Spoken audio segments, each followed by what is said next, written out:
Kom ons maak ons harte stil. Ons hemelse Vader, dit is opnuut vanmôre 'n kosbare geleentheid om u woord te hoor. U stem in ons harte te ervaar en u te aanbid as die gewer van al die goeie gawes. Here, ten spyte van alles wat in hierdie wêreld skeefloop, alles wat nie in plek is nie, die toenemende opkomende anti-christelike magte wat oor die wêreld spoel, daar vanmôre in die kinders van die Here se harte 'n blydskap, 'n dankbaarheid, 'n wonderlike vrede, wat alle verstand te bowe gaan. Ja, dierbare Here, u wat gesê het, elke goeie gif en elke volmaakte gawe daal van bo af neer, van die Vader van die ligte, van wie ons verwagting is. Dankie dat ons u kan ken, en die krag van u opstanding, terwyl ons aan u dood gelykvormig word, sodat ons vir u kan lewe. Dankie dat ons vanmôre ook vir hulle kan bid, wie se name op die gebedslys is, hulle wat siek is. Dankie vir Ronel na operasie, dat sy by die huis kan aansterk. Ons bid vir 'n volkome genesing. Ons bid vir ander wat siek is. Ons bid vir hulle wat swak is. Ons dink aan Dr. Meyer en Elsie. Wees vir hulle ook daar 'n God van naby. En laat Jesus ook verheerlik word. Dankie dat ons u kan aanbid as die een wat vanmôre hierdie geleentheid ook moontlik gemaak het. En dan wanneer ons die Bybels oopmaak, dat ons ook weer opnuut sal erken en ervaar dat u hand in ons lewe is, u woord tot ons harte spreek en die Heilige Gees dit aan ons openbaar. Ons dank u, dierbare Here Jesus, dat u nooit verander nie en dat u vanmôre nog dieselfde Christus is wat die hele land deurgegaan het, goed gedoen het aan almal, want u is die goeie God wat ons aanbid. Trek ons vanmôre ook met liefde naby u. U weet waar hulp nodig is, dat u daar sal help. Dat u genade sal gee en dat u ons aan die hart sal vasdruk. En dat u ons met koorde van liefde nader na u toe sal trek. En na mate ons die dag sien nader kom, wanneer die hemel sal skeur en al die kinders van die Here oor die hele wêreld die stem van die Seun van God sal hoor, wat sê, kom op hierheen, en ons altyd by die Here sal wees. Dat ons dit nooit sal vergeet nie. Vir die kinders van die Here, hulle wat weergebore is, sal die lig van God opgaan uit hierdie donker deur mekaar wêreld waarin ons lewe. Ons het nie 'n illusie dat dit in hierdie wêreld slegter en slegter en slegter sal gaan nie. Here, daar's baie mense wat dink dat die kinders van die Here pessimiste is. Maar ons is ook nie optimiste nie. Ons is net realiste. Realisme wat ons uit die Bybel uitkry, waarvan u gesê het, solank ons op die aarde is, sal ons verdrukking hê, en dat daar veral in die laaste dae swaar tye sal kom, om deur hierdie wêreld te stap, as stryders van die kruis. Help ons dat ons nooit sal vervlou in die ywer nie, dat ons nooit sal verswak in ons krag in u nie, en dat ons elke dag sal weet, en dit sal ervaar en met geloof in ons harte sal sê, met my God spring ek oor 'n muur, en met my God loop ek 'n bende storm. En dan sê u woord, al val daar 1000 aan my sy en 10.000 aan my regterkant, sal dit na my toe nie aankom nie, maar dit wat u oor my en elke kind van God se lewe stuur, is daardie genade om deur elke beproewing, deur hierdie wêreld te stap, met 'n hart wat bons in ons binneste, wat glo wat in die Bybel staan, wat dit uitleef in hierdie wêreld, dit wat u gesê het, as julle al hierdie dinge sien gebeur, kyk dan om, dan is julle verlossing naby. As ons nou u woord lees, dat ons dit met die verskuldigde eerbied, as God wat met ons praat, sal ervaar, en dat ons met nuwe moed, en nuwe krag, en nuwe sterkte, en nuwe oorgawe aan u, vanmôre hier sal weggaan. En terwyl ons vir almal bid, waar hulle ook al in ons land, en daar in Namibië, oral na die woord van die Here luister, dat u dit ook in harte sal dra. Hulle wat daar in die verre oor see, elke stukkie van 'n ou video of 'n YouTube klippie sal kry waar u evangelie in harte val, dat Jesus ook daarin groot gemaak en verheerlik word. Sal vanmôre lippe wat die lof van God moet bring, en gee aan elkeen wat luister, harte om te verstaan wat u Heilige Gees ook aan die kinders van die Here en die gemeente en die vriende wil tuisbring. In Jesus se wondernaam. Amen. Liewe kinders van die Here, vriende, daar is 'n hoofstuk in die Bybel wat gruwelik verdraai word om 'n dwaling te probeer bewys. Ons weet dat wanneer 'n mens weergebore word, van bo gebore word, uit God gebore word, dan vat die Here jou hand en niemand sal jou uit sy hand ruk tot in ewigheid nie. Nou is daar 'n liderlike dwaling wat deur die wêreld loop en in baie godsdienstige kringe en kerklike kringe aanvaar word, dat as 'n mens 'n kind van die Here geword het, dan kan jy weer verlore gaan en hel toe gaan. Nou die Bybel sê dit is nie waar nie. Ons gaan nie vanmôre daaroor praat, maar ons gaan met u praat uit 'n hoofstuk in die Bybel waar mense Hebreërs hoofstuk 6 gebruik om te sê as iemand afvallig geword het, kan hy nie weer tot bekering kom nie. En hulle gebruik net daai stukkie in die Bybel. Die Bybel sê nie as iemand verval het nie. Hy sê as iemand 'n kind van die Here geword het en hy het koud geword, hy het geestelik veragter, hy het afvallig geword. En daardie woord wat gebruik word is die Griekse woord parapiptu, wat beteken dat hy in die weg struikel. Hy sê hy kan nie weer tot bekering kom nie. Hy moet nie weer tot bekering kom nie. Hy moet net opstaan en met die Here Jesus aangaan. Nou vanmôre gaan ons met julle praat oor hierdie kosbare klompie mense vir wie die skrywer aan die Hebreërs skryf, en maak ons die Bybels vanmôre daar by Hebreërs oop. En dan gaan ons net vers 1 eerste lees van Hebreërs 6. En dan gaan ons 'n vraag vra. En as ons daardie vraag beantwoord wil hê, sal ons dit net vinnig met u deel, en dan gaan ons met u oor 'n Bybelse tema praat vanmôre. Daar in Hebreërs 6 vers 1 staan, daarom moet ons nie bly by die begin van die prediking aangaande Christus nie, maar na die volmaaktheid voortgaan, sonder om weer die fondamente lê van die bekering uit die dooie werke en van die geloof in God. Nou, as 'n mens in die Bybel 'n teks lees, moet ons vir mekaar vra, is dit vir my geskrywe? Want al die tekste in die Bybel is nie vir al die mense in die wêreld geskryf nie. Daai een vroukie was my woedend kwaad toe ek dit gesê het. Toe sê sy, dis my Bybel en elke teks in die Bybel is vir my geskryf. Maar sy is onkundig. Toe sê ek vir haar, goed, lees gou my Johannes 8 vers 44. En toe lees sy Johannes 8 vers 44 en sy sê, julle het die duiwel as vader en die begeertes van julle vader wil julle doen. Dat sê sy, baie mooi teks vir jou, né? Is dit vir jou geskryf? Is die duiwel jou vader? Nee, as jy 'n kind van die Here is God ons hemelse Vader jou Vader. So elke teks in die Bybel is nie vir ons geskryf nie, maar as daar geskryf word, daarom moet ons nie bly by die prediking aangaande Christus nie, maar na die volmaaktheid voortgaan. Wie is hierdie ons?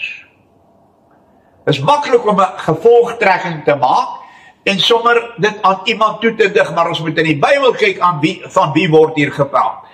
As hy sê 'n mens moenie bly by bekering en om Jesus te kies en om te ken en hy jou kom haal, as jou hand vat en niemand jou uit sy hand druk. Hy sê ons moet nie daarby bly nie. Daar's baie mense wat jarelang al kinders van die Here is. En as jy met hom praat en vir hom vra, hoe gaan dit met sy geestelike lewe, dan sê hy vir jou, weet jy, in 1963 het ek die Here ontmoet en het hy my hand gevat en het ek sy kind geword. Nou vra ons vir mekaar, wat het van 1963 tot vandag toe in hierdie kind van God se lewe gebeur? En dis hoekom hierdie teksvers sê, ons moenie bly by die begin van die prediking aangaande Christus nie. Ons moenie net by die feit bly dat ek sy kind geword het nie. Ek moenie net dankbaar wees, ek het 'n brandpolis teen die hel. Ek gaan nie die hel raakloop nie, ek gaan die hemel bereik en daarom is ek tevrede. Die Bybel sê, daar moet iets gebeur. Nou kom ons kyk, wie sê die ons? Ons gaan net so 'n bietjie in die vorige verse met mekaar lees. Daar in Hebreërs 5 staan daar, en hy is ongelukkig met hierdie kinders van die Here. En hy sê in vers 12, want hoewel julle vanweë die tyd leraars behoort te wees, het julle weer nodig dat 'n mens julle die eerste beginsels van die woorde van God moet leer.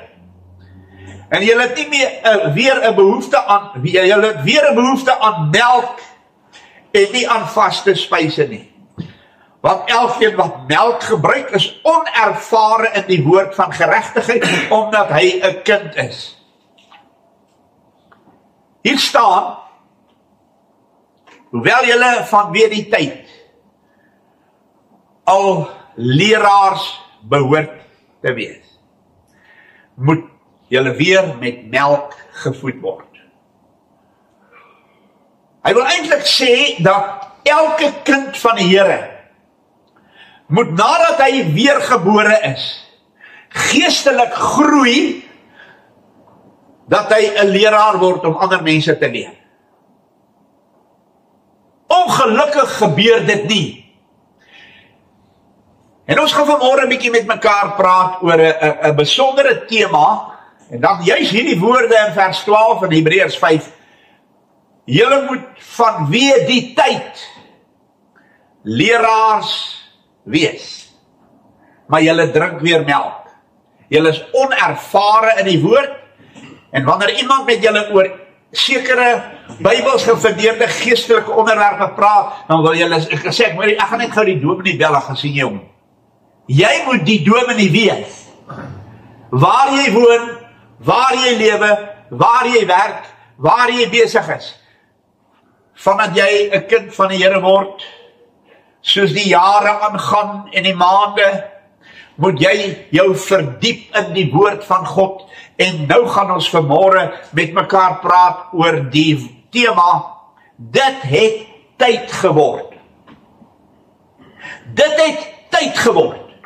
En uit hierdie Bybelse waarheid kom die Here in sy wonderlike liefde, en hy sê, dit het tyd geword, dat kinders van die Here, elke kind van die Here, hoe swak en hoe onbekwaam hy ook al mag wees, moet iewers in sy lewe op 'n plek kom, dat hy 'n leraar vir God is in hierdie wêreld, behendig is met die Bybel, duidelik weet wat in die skrif staan, om ander ook daarmee te help. Ons praat met mekaar oor die waarheid, dit het tyd geword, dat ons dominees moet word. Ek praat nie van liberale teoloë nie, ek praat van Bybels gefundeerde kinders van die Here. Kom ons stel sommer vanmôre hierdie gedagte reg. Die valse kultus van die Jehovah getuies, wat met hulle boekie vanmôre hier langs die pad staan, en mense wat nie kerk toe gaan nie, en checkers toe gaan, mislei en bedrieg. Hulle sê, almal wat aanspraak maak daarop dat hulle 'n dominee is, sê hy is die Here. Want die Latynse woord vir dominee, sê hulle, is die woord dominus, en dominus beteken Here. Hulle is in dit 100% reg. Maar ons sê nie, ons is 'n dominus nie. Ons sê, ons is 'n dominie. En hulle het geen idee van 'n uitgang, van 'n u-uitgang, wat beteken, dis 'n genatiewe vorm, wat beteken, van die Here. En as jy sê, jy's 'n dominee, dan sê jy, jy's van die Here gestuur, na 'n wêreld toe, om 'n leraar te wees, om in hierdie wêreld, vir God sy werk te doen. So, as iemand weer vir jou, daardie strooi vertel, dan sê jy vir hulle, as jy 'n dominee is, die Bybel sê, elke kind van die Here is 'n dominee. Hy is van die Here gestuur vir 'n hongersterwende, goddelose wêreld, wat uit sy lewe geleer moet word, wat die waarheid van God se woord is, en nou moet ons vir mekaar vanmôre sê, dit het tyd geword. Ongelukkig moet ons vandag sê, en daar seker honderde redes voor, waarom elke kind van die Here in hierdie wêreld nie 'n leraar, 'n dominee is nie. Daar's baie redes voor. Een van dit is dat ons in 'n gemaklikheidsone van 'n kerkistiese manier beland het. Dat die dominee kry die salaris en hy moet die werk doen. En as ek 'n pyn in my arm het en daar is 'n hartseer in my hart, dan moet hy die wiegie wikkel tot ek nou weer aan die slaap raak en dit gelukkig is. Nee, die taak is dat elke kind van die Here daardie verantwoordelikheid het. Hy is van die Here gestuur, uit sy verlore toestand uitgehaal, in wie Jesus Christus woon, en hy sê, dit het tyd geword, dat elke kind van God in hierdie wêreld alles moet kan doen wat God van hom verwag. En ons gaan 'n bietjie met mekaar oor dit praat. Daar is 'n paar wonderlike hoofstuk gedeeltes in die Bybel wat saam met mekaar deel vorm van hierdie een groot heerlike bediening wat die Here aan kinders van die Here gegee het. En Paulus skryf by geleentheid dat hy aan ons die bediening van die versoening gegee het. Jy kan nie aan iemand iets bedien wat jy nie het nie, wat jy nie kennis van dra nie, wat jy nie van weet nie. Ons eet by geleentheid by 'n restaurant. En die meisietjie sê, hierdie is hierdie soort hoender en daai is hierdie soort hoender. En toe daai hoender kom, toe is dit stukkies beesvleis. Want sy ken nie die spyskaart nie. Daar's baie sulke kinders van die Here in hierdie wêreld wat nie die spyskaart van die Here Jesus ken nie. Hulle moes in 'n fyn detail al alles geweet het om hierdie wêreld in hulle dolle vaart, en ek wil vanmôre sê helwaarts, te stuit. Maar ongelukkig is dit so, dat die eis van ons dag was nog nooit so groot nie. Die verlorenheid van hierdie wêreld was nog nooit so geweldig nie. En die dwalings en die sektarisme en die leuns en die bedrog wat vir mense van kansels af bedien word, was nog nooit so verskriklik hewig nie. En nou is die hartseer.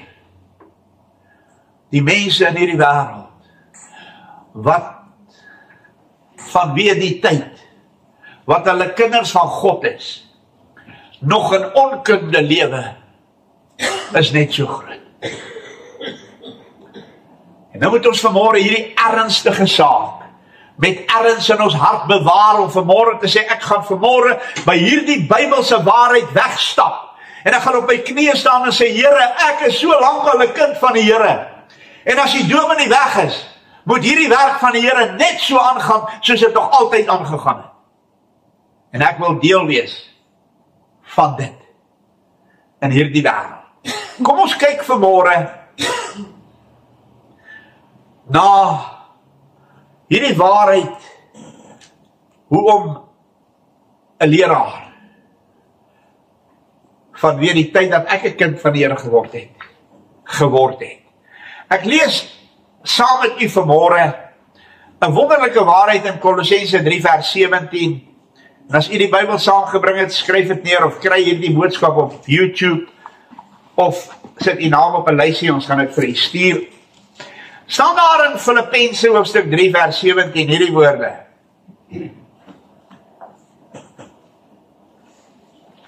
Of Kolossense 3 vers 17. En as ons dit in ons harte bewaar, kan ons nie anders as om dit in hierdie wêreld te sien as 'n goddelike opdrag en roeping van dit wat kinders van die Here hulle in hierdie wêreld mee moet besig hou.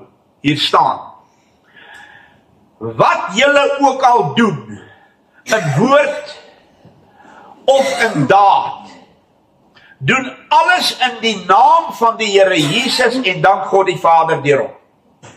Hy sê, kinders van God se verantwoordelikheid is om met hulle dade en hulle woorde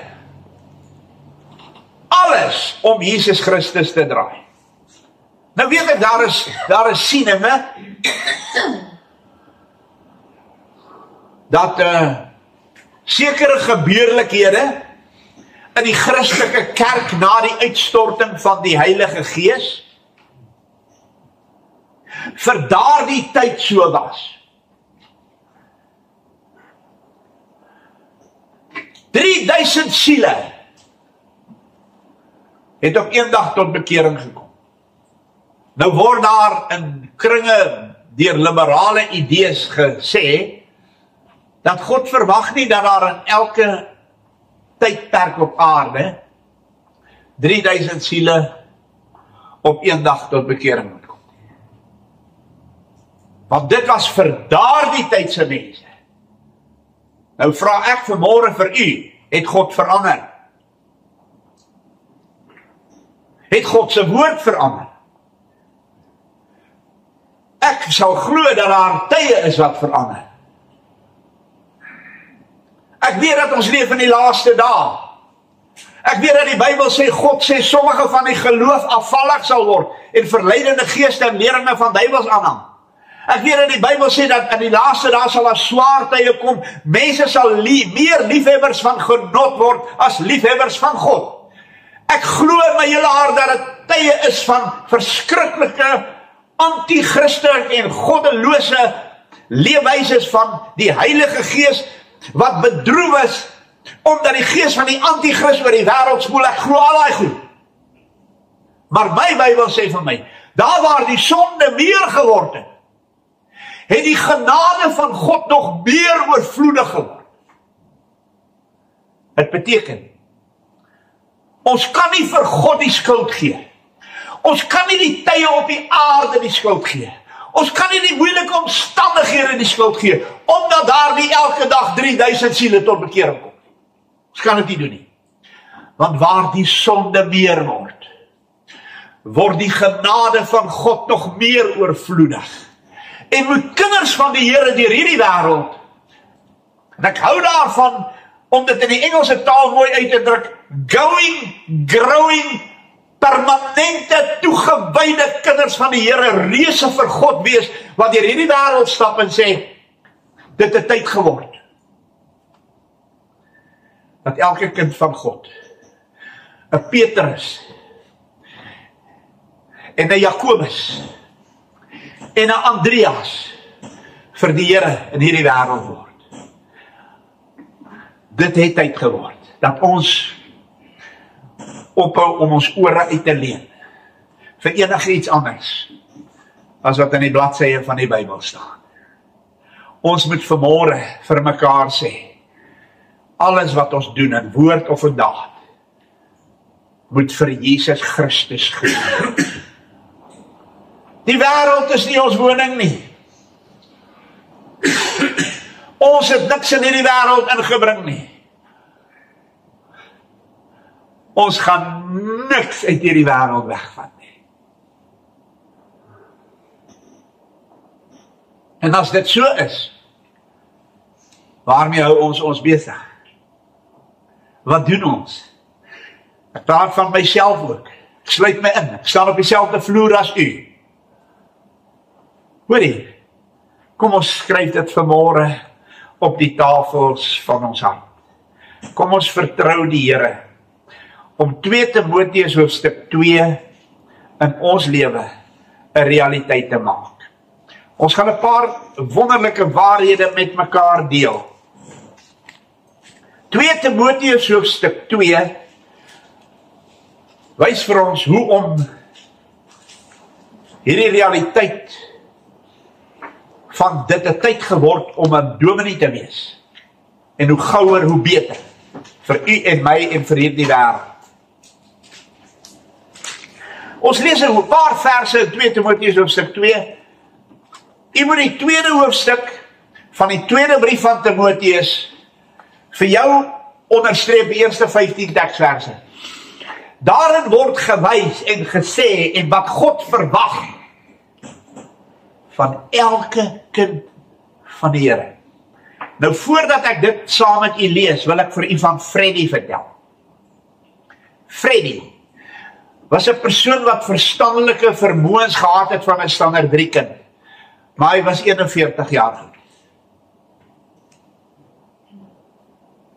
En Freddy het in Pretoria Tuine gewoon. Net nadat ek die Here ontmoet het. En die Here my lewe nuut gemaak het. En ek het Freddy leer ken met sy ou dikwiel fiets, wat hy altyd by die kerk se deur aan die handvatsel met sy slot vasgesluit het as hy in die oggend en in die aand kerk toe kom. En almal het nou Freddy geken en nou Freddy en almal is by, maar die meeste mense het nou Freddy gekyk en sê, ag, ou Freddy is nie baie werd nie. Weet jy wat het Freddy gedoen? Hy het gewerk as 'n skoonmaker by die Unie-geboue, waar al hierdie ministers en die onderministers en almal gewoon het en gewerk het en besig gewees het. Weet nie altyd waar nie. Maar hy het hulle snippermandjies uitgegooi. En hy het 'n karige salarisie gekry van R23 'n maand. Hulle het hom sommer uit die ou kontant bussie staal trommeltjie waar gewees het. Hulle het hom sommer daar uitbetaal eind van die maand. Maar weet jy wat het Freddy gedoen? Daai tyd het 'n Bybel 23 sent gekos. 'n Afrikaanse hardeblad Bybel. Dan het hy sy hele salaris gevat. Hy het by 'n ou tannie agter in die erf gebly wat hom niks gevra het nie en sy het hom 1 bord kos op 'n dag gegee. Liefdadigheid. En dan het hy sy hele salarisie gevat en na die AEB boekkamer toe gestap. Die einde van elke maand. En dan het hy vir die helfte van sy salaris Bybels gekoop. En die ander helfte het hy gevat en traktaatjies gekoop met seels en koeverte. Freddy kon nie skryf nie. Maar ek wil vir julle sê, hy het meer werk vir God gedoen as die meeste predikante in Pretoria. Ek praat van werk vir die Here. Want hy was in my oë die mooiste dominee van ons dag. En dan het hy daardie koeverte wat nou na die minister en na die president en na hierdie hooggeplaaste mense toe gegaan het hy daai koeverte almal by mekaar gesit en in sy sak gesit. Dan het hy vanaand huis toe gegaan. Hy kon nie skryf nie. Dan het hy daardie koeverte se adresse daarop met die naam van die minister of die hooggeplaaste gevat en uitgeknip en met prut op die nuwe koevertjie geplak. En dan het hy 'n traktaatjie daar ingesit met 'n seël daarop, want hy het 'n net posbus gaan gooi. Dis wat Freddy elke maand vir God gedoen het. En dan het hy in die aand, wanneer ek en jy gaan slaap en almal by 'n restaurant gaan eet vir R500 in die aand, het hy daai bietjie geldjies van sy 23 sent Bybels hardebande gevat. En van die een sitplek na die ander sitplek op die stasie geloop, waar die mense vir die trein gewag het in Pretoria. En vir mense gevra, wil jy 'n Bybel hê? En as die persoon sê, hy wil hom hê, dan sê hy, kan ek eers vir jou iets lees uit die Bybel uit? En dan het hy by Johannes 3 vers 3 begin, waar 'n dominee tot bekering moes kom.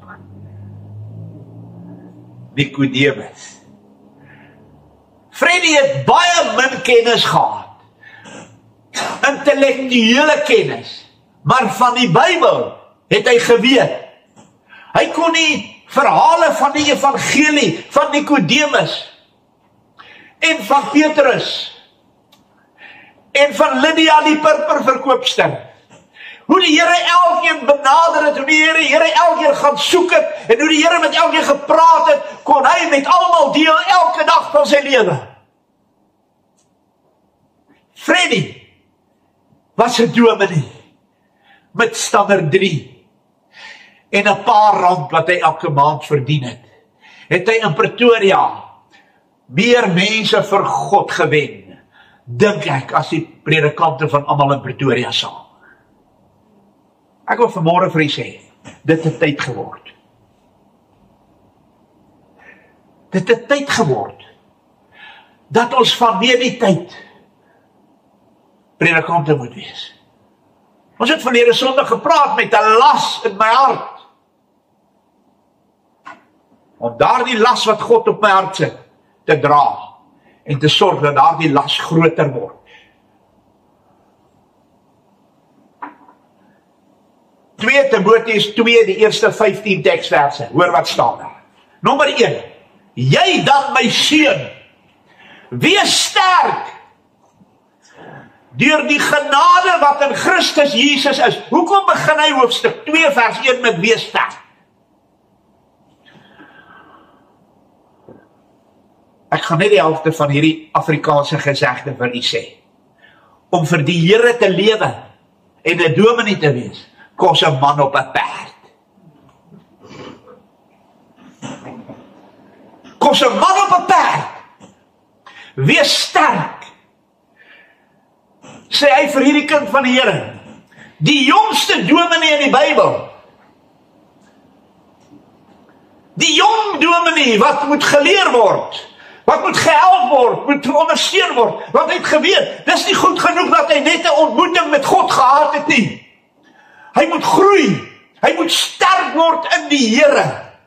Hy moet 'n dominee van formaat wees, wat al die eise van die dag in hulle hart en lewe dra. Hoor wat sê hy?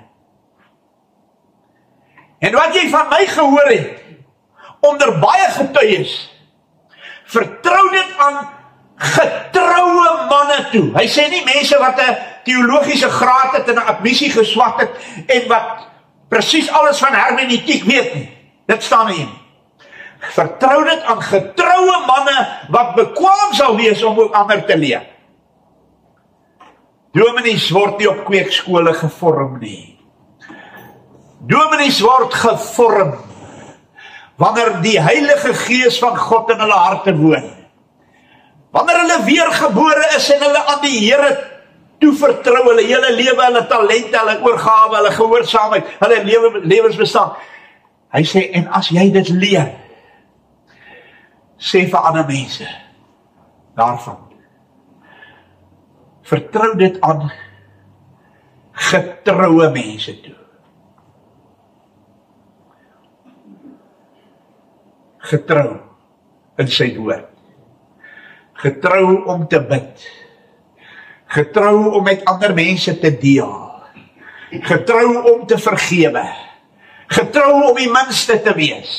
Getrou om deur hierdie wêreld te stap. En alles wat ek het in die Here se mandjie te sit en 'n plakkertjie op 'n skoon koevert te sit as ek nie kan skryf nie. En 'n traptaatjie daarin te sit en dit in die posbus te sit met 'n 3 tennisseël op. As iemand net van Jesus Christus kan hoor. En om dit te doen, moet jy sterk wees. Moet jy 'n man op 'n perd wees. Moet jy iemand wees wat betekenis het in hierdie wêreld. Hy sê, Die derde.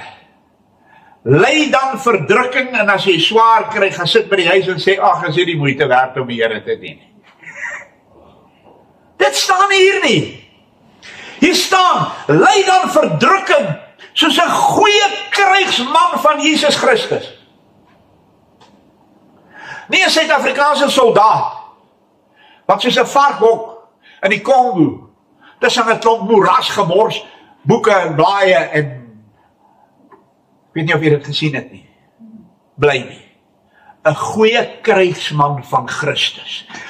Om vir die Here 'n dominee te wees, is jy 'n soldaat.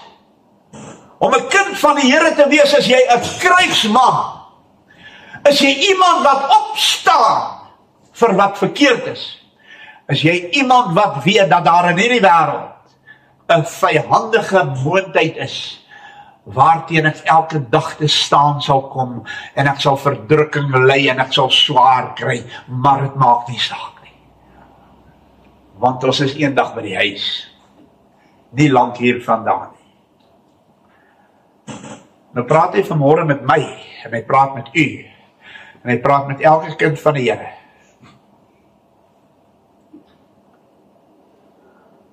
Hy het nou vir ons gesê, ons is 'n krygsman van Christus. Ons is in 'n oorlog. Ons is besig om sy werk te doen. Ons is besig om ons lewe uit te giet in hierdie saak. En nou kom hy en hy sê, daar's 'n gevaar. Want almal rondom ons in hierdie wêreld, ons familie, ons vriende, die mense met die werk, my en jou bure, die mense in die straat, die mense in die besigheidswêreld, alles is anderster as dit wat ons nou van kan praat. Al anderster, heeltemal anderster. Hy sê, niemand wat 'n krygsman van Christus is, wikkel hom in die werksaamhede van die lewensonderhoud nie, sodat hy die een kan behaag wat hom vir diens gewerf het. Ek sien, die meeste van die mense wat vanmôre hier is, weet hoe lyk 'n dienspligtige oproep instruksie wat die regering vir jou stuur en sê, jy klim die trein. Die 13de Desember. Grens toe. Ek wonder wat sal die weermag gedoen het. As jy vir hulle 'n brief skryf en sê, "Haai, weet jy, ek moet nog Kersfees by my pappa en mamma wees." Ek gaan nie die 13de Army toe nie. Ek wil eers Kersfees by die huis wees. En die 14de dan stop die militêre polisie daar. Hulle laai hulle jou agter in die van. En hulle vat jou na die eenheid toe waar jy opgeroep is en hulle ry jou uit en hulle sit vir jou kiep op jou rug en jy ry. Klaar. Die Bybel sê, dis hoe 'n krygsman van Christus moet wees. Niks in sy lewe moet belangriker wees as my oproepinstruksie nie. En die datum daarop is die dag toe jy weergebore is, en hy sê dit het tyd geword, dat ons van daai tyd af tot nou toe, moet weet, ek moes al 'n dominee gewees. Ek moes betrokke gewees. Ek moet besig wees. Want niemand, jy moet hom gaan lees, en leer hom uit jou kop uit. Sê dit as jy opstaan en gaan slaap in die aand. Die Bybel sê, niemand wat 'n krygsman van Christus is, en hy sluit alle mense wat kinders van die Here is hierby in. Vir Freddie ook met swanger 3, met 'n paar rand wat hy kry, om iets vir God te doen. Niemand wat 'n krygsman van Christus is, wikkel hom in die werksaamhede van die lewensonderhoud nie. Hoekom nie? Sodat hy die een kan behaag wat vir hom die oproepinstruksies gestuur het. Wat hom vir diens gewerf het. Wat gesê het, jy is nou my soldaat in my koninkryk en in my werk en in my arbeid. En daarvoor het jy 'n R1 geweer nodig. Die woord van God wat skerper is as enige tweesnydende swaard. Daarvoor moet jy dit ken. Daarvoor moet jy weet om op jou knieë te staan en te bid. Daarvoor moet jy kragtig word in die Here en in die krag van sy sterkte in gehoorsaamheid aan wat hy elke dag vir ons wil laat doen. Hoor net hier. Ag, is kosbaar. Hy sê, jy is nie net in die army nie.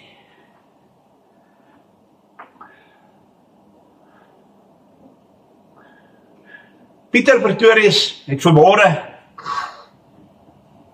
in die Kaap op sy fiets geklim, waar 28.000 fietsryers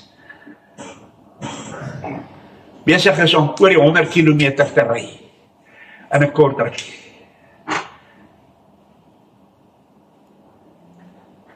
Hy sê, ons is nie net mense wat in die weermag is nie. Ons is nie net krygsmanne nie.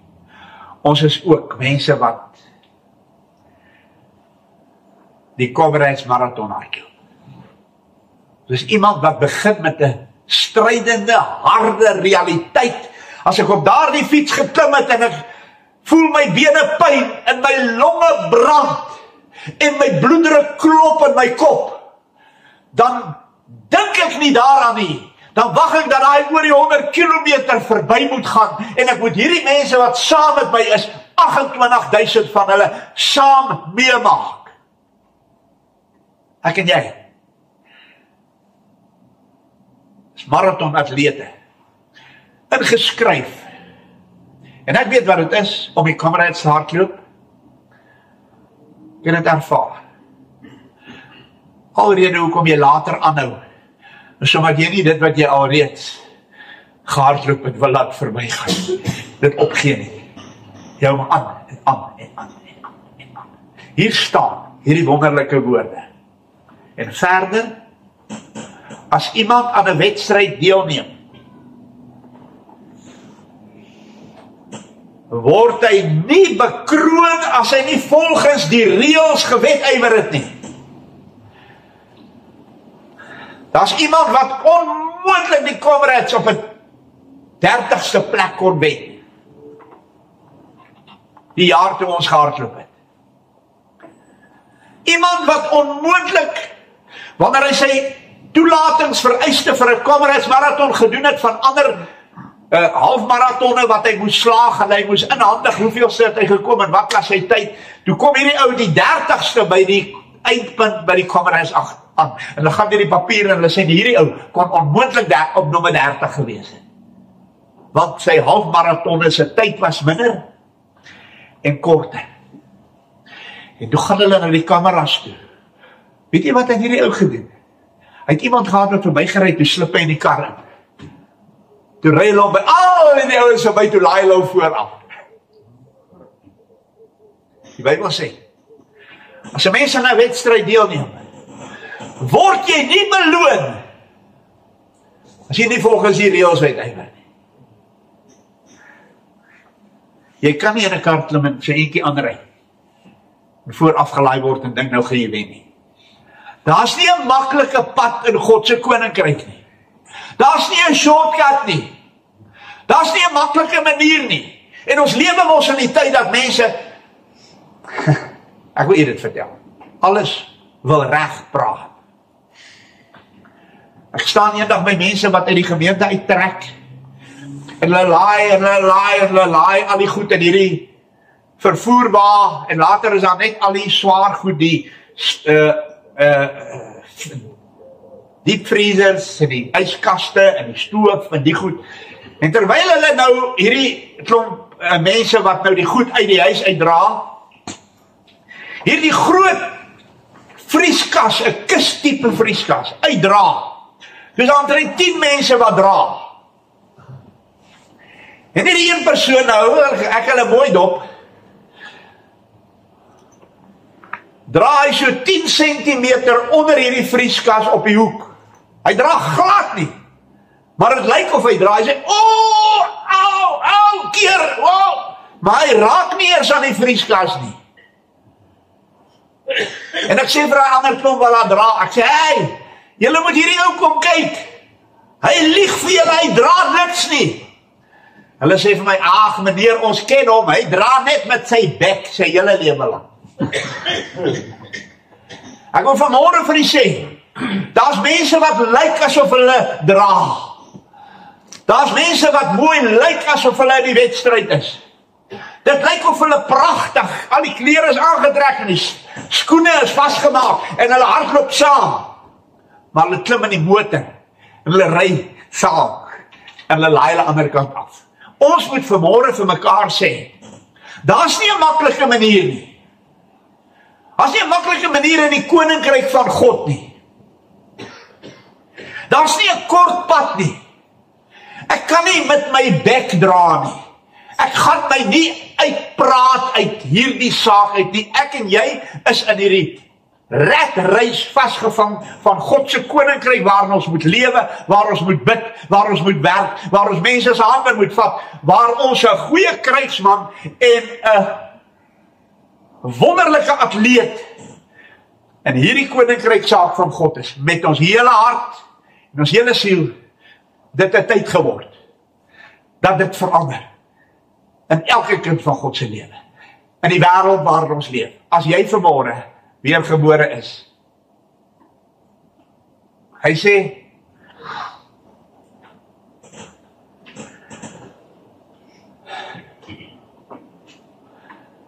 ons is boere, sê die Bybel. Ons is boere. Ek praat van mense wat se hande in die grond is. Landbouers. Dit het tyd geword dat ons bietjie, miskien 2 weke van ons tyd op 'n plaas gaan werk. Ek het dit gesien. Hoe die kinders arbei en hoe hulle soeg en hoe hulle sweet en hoe hulle in die nag op die trekker sit en hoe hulle daardie kos, daardie voedsel en daai saad in die grond sit en hulle sit en wag en hulle doen dit en hulle maak dit reg en dit breek en dit word herstel. Besig. En dan sien hulle daai plantjies opkom. En hulle sien hoe die son dit verskroei. En hoe dit tot niet gaan. En hoe hulle almal wat naby hulle is, vra help, bid asseblief. Kom ons help. Kom ons kyk of ons nie iets met hierdie oes kan doen nie. En dan verdroog hy oes. Dan kom daar 15 mm reën. Dan word hulle so bietjie groen. En dan begin daai son weer brand. En dan kom daar na baie gebed en stoei en worstel met die Here 80 mm reën. En dit groei so hoog. En dan staan ons skaam om te dink ons het gedink die Here het ons vergeet. Hoor jy? Hoor wat staan hier? Hier staan die landbouer wat swaar werk behoort eerste van die vrugte te geniet.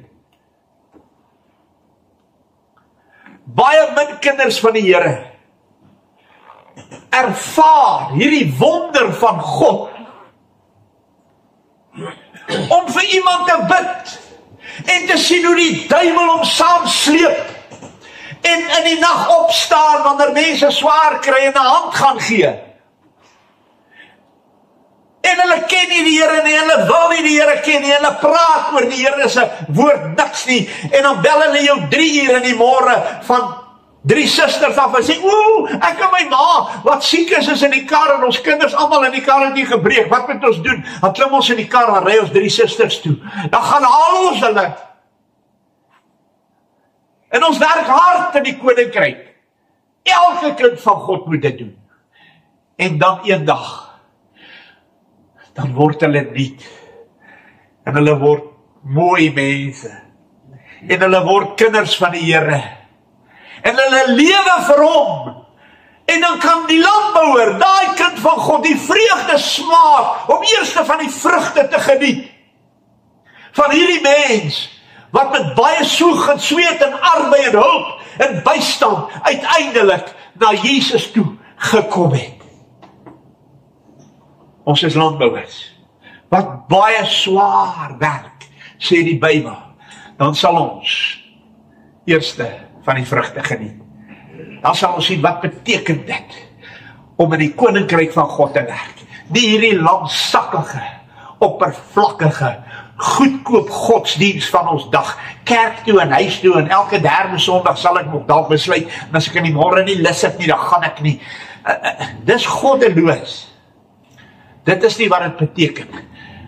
Dit het tyd geword, dat ons vanweer die tyd, leraars, in hierdie wêreld moet wees, krygsmanne vir die Here, langafstand atlete, en boere wat middernag in die grond besig is om te werk, en God moet vertrou vir elke pytjie wat moet groei.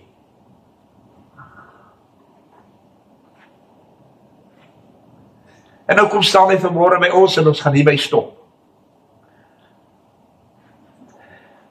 Hy sê, ek preek dit vir julle, ek sê dit vir julle, maar ek weet nie of julle dit gaan vat nie. Ek weet nie of julle dit wil hê nie. Ek weet nie of julle daarin wil deel nie. Ek weet nie of julle so betrokke wil wees nie. Sê hierdie kind van die Here Paulus vir die jong Timoteus. Hoor wat sê hy vir hom? Hy sê vir hom, dink na oor wat ek sê, en mag die Here jou insig gee in alles. Hy sê, hierdie is nie 'n saak van kennis nie. Dis 'n saak van openbaring. Wanneer God my gryp, en hy sê vir my, dink na oor wat ek vir jou sê. En hy sê, ek bid dat die Here vir jou insig sal gee. Dat jy dit sal verstaan. Dat jy dit sal begryp. Dat jy sal weet. En ek sluit vanmôre af met hierdie wonderlike waarheid. Ek en Antonie ry gister in Albertstraat af. En ons praat met mekaar oor die wêreld waarin ons leef. En ons vra vir mekaar die vraag af, hoe kry God dit reg, dat hier nou op aarde besig is om dinge te gebeur, wat ons in ons wildste drome nie gedink het gaan gebeur nie. Dat 'n wêreldleier opstaan, en sê, nie 1 sent, vir 'n land, wat gay huwelike en gay mense promoveer nie. Wat ons geld gebruik om kindertjies in te spuit, om te kyk of ons nie van die seentjies dogtertjies kan maak, en van die dogtertjies seentjies nie. Ons het in ons wildste drome nie gedink. Hier gaan 'n wêreldleier opstaan wat sê, geen geld vir mense wat LBGT voorstaan nie. Al hierdie goed. Ons het nooit in ons wildste drome gedink dat daar 'n wêreldleier sal opstaan wat sê, God het mans en vrouens gemaak, niks tussenin nie. En ons vra, nou hoekom gebeur dit? Ek sê, ek verstaan 'n stukkie daarvan. En dit is, dat die gees van die antichrist, wat oor die wêreld spoel van Paulus se tyd af, wanneer hulle gesê het, die gees van die ongeregtigheid is nou al aan die werk vir die afgelope 2000 jaar, wil nie meer wag om die seun van die ongeregtige, die antichrist te openbaar nie, en God moes 'n briek insit. Want die antichrist wil nou net sy God, sy valse Christus, in hierdie wêreld inplaas. Maar die hemel is nie gevul nie. Die oes is nie ingesamel nie. En die kinders van die Here is die krygsmanne en wedlopers en boere vir die Here in sy koninkryk nie. En hier kom die Here vanmôre na my en na jou toe. En hy sê, julle, kinders van God, wat die koms van die dag van die Here verwag, ons is so bly, die wegraping is op pad, ons gaan die Here tegemoet in die lig, ons gaan altyd by hom wees. En ek sit in die week saam met 'n dominee. En ek sê vir hom, ek wag vir daardie blye dag, dat die Here ons kom haal, uit hierdie moeras uit. En weet jy wat sê hy vir my? Hy sê, oh, you're a rapture person. I rather stay here.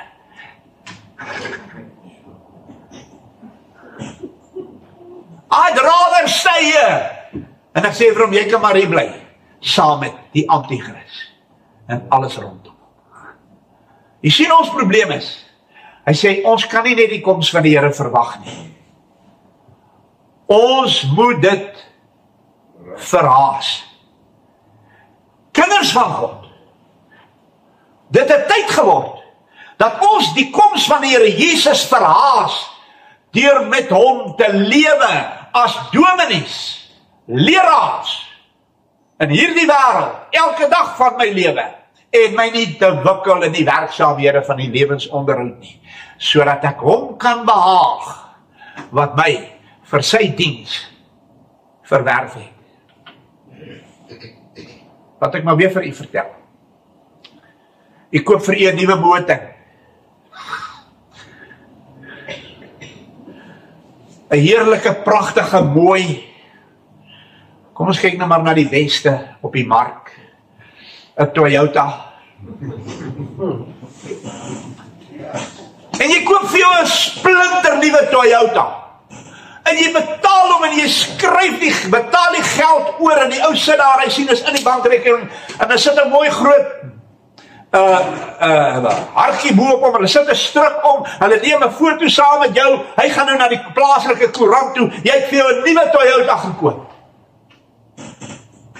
En voordat hy die sleutel vir jou gee, sê hy vir jou, hoorie, ek is so bly, dis nou jou motor, hier is die papiere, hy is op jou naam geregistreer, ja, dit is jou eiendom.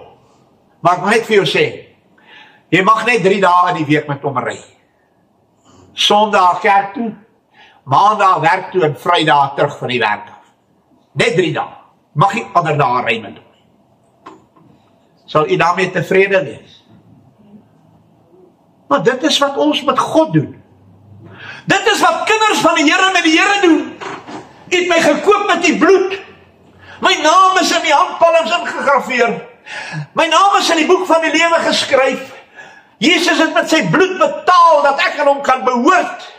En ek sê vir hom, Here, u kan my net Sondag gebruik. Ek sal net kerk toe ry met u. Maar moenie verder verwag dat ek in u lewe en in die koninkryk en die werk betrokke moet wees. Ek wil vir u sê, kinders van die Here, dit het tyd geword. Dat ons vanweë die tyd dat ons kinders van die Here is, leraars behoort te wees. Dominees vir die Here. Van die Here gestuur in 'n donker wêreld om te sê, niks anders maak vir my saak nie. Net dit wat ek vir God in hierdie wêreld moet doen. Maak saak. Mag die Here ons help, mag hy ons genade gee. Mag hy ons in die holte van sy hand dra. Ek wil vir my broer vra, om my te kom afsluit asseblief. Kobus.